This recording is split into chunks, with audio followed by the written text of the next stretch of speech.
Thanks for joining me today, and I hope wherever you are, life is treating you well. Well, I do make it a policy of telling you about things that I get that break, that don't perform, which is kind of negative in so many respects. Obviously worthwhile, but negative.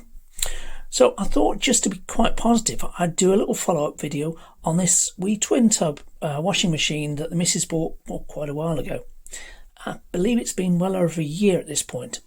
Now I'm going to post the link to the original video in my description for those who can't be bothered to go looking for it, and it's been quite a good performer, that video. So yes, here's the follow-up. As I say, it's worth noting that it's still working despite everything, despite us using it pretty much daily. It's still working, so that's good. It's served us very well, owes us nothing, great value. So is there anything to note about this device? Anything to note before you go ahead and buy one or look into getting one? Well, two things. And the first one isn't really a gripe. The first one is cleanliness. Now, it looks easy to clean from the outside, doesn't it? And it is. It's easy to clean plastic, no problems there. I would recommend doing this whilst it's not plugged in. That's fine. But when you lift the lid, I have cleaned it recently, when you lift the lid, it has a lot of places, sharp places, where you can't really get a towel or a cloth in to clean properly. See what I mean? This is grubby bits here. Sorry to show me. I'm showing you all the filth of the family here, but there it is, yes. And particularly under the hinge here. That's where it gets very mucky. And the only way to fix it is to get a screwdriver and lever off these little hingy things here and here. And I wouldn't recommend it. Not for a second, because of course you don't run the risk of snapping those off when you do it. And I'm pretty sure there's not much helping it if you do that, because the lid here has a switch, and this lid have a switch, and obviously if you break the lids, then the switches don't operate and it won't run. But it needs cleaning once in a while. It just needs cleaning, and when you try and do it, you often get yourself scratched or find it very, very hard.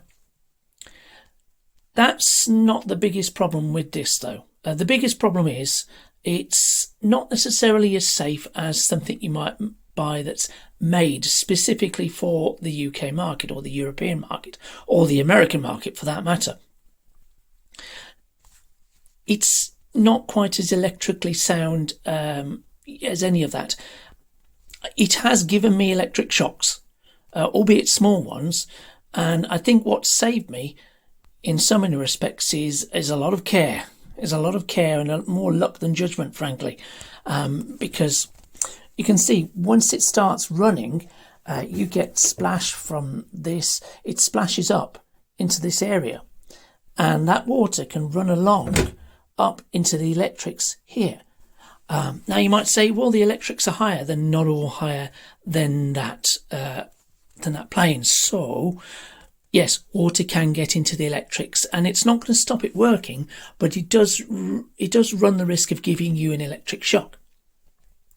Yes, so there's that danger element on the one hand, and the other thing you see when you are moving your washed clothes from the washing part here into the spinner,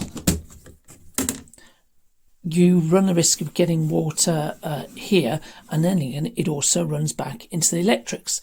And I think there's a switch in there that it can also access. It also flicks up water into the switches. I know it does it because this is the main place I get a jolt. So this plastic lid, which has a little catch that locks in there, you grab that, you get a little bit of a sharp jolt off it, and so the only way to stop it doing that to you is to wear thick boots. Doc Martens will do. Any good thick rubber soles, the thicker the better. Think like an electrician, and that way at least you are not going to be the best path to ground for the electricity.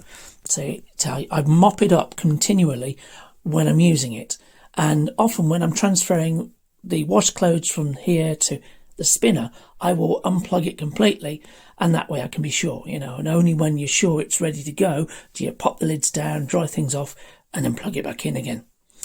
So that slows things down, but you don't notice it if you make an evening of it. Really, you've just got to set an evening aside and find something nice to drink. Let's put it like that, and take it easy. Yeah. So I wouldn't recommend ever using it barefoot on a slightly damp surface, because if you do that, then you are grounding yourself. And so when you touch the live item, whether it's the film of water on the surface here, or, it's no directly exposed live contacts, but there sure as heck are some, I'm sure, exposed to the water some way, somehow. I know, because I've got jolts off this, jolts off the surround. Yeah. So it helps to have it on its own isolated surface where it can be slightly damp, and hopefully then it'll find better ways to earth itself, for the electricity to find its way to earth. Always ground your pipes, I would say. And yeah. So let's get it going anyway, just to prove it still works. Off we go. Yeah, I've overloaded it just a tad, but it's all good. The wash cycle's only 15 minutes. If it doesn't quite work, you can always take stuff out, wash them by hand. If you're going to wash things by hand in the tub, though, of course, again, unplug it if you buy one. Unplug it, because you don't want to run the risk of getting electrocuted. Yes, it is efficient. Yes, it is cheap and cheerful. Yes, it will save you money because it won't burn the electricity like a regular front loader. Trust me, but be safe. Anyway, thank you for watching. Yeah, thank you for watching. See you soon. Bye for now.